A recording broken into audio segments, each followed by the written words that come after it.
উফ, মেহেন্দিটা পড়েছি, কখন যে শুকাবে।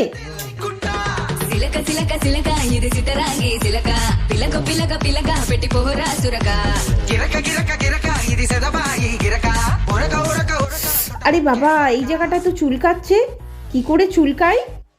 উফ, চুলকাবো কি করে? ওই তো বাবান খেলছে, ওকেই ডাকি। বাবান, একটু এখানটা চুলকে দিয়ে জানো বাবা, আমি মেহেন্দি পড়েছি, চুলকাতে পারছি না। এইখানটা চুলকা। আহ, কি আরাম লাগছে। হ্যাঁ, আরেকটু চুলকা, আরেকটু চুলকা। আহ, হেভি আরাম লাগছে। হ্যাঁ, আরেকটু চুলকা। আহ, কি আরাম লাগছে, কিন্তু জ্বালা করছে কেন? রক্ত বার করে দিয়েছিস তুই? আরে তুমি তো বললে যে চুলকে দিতে।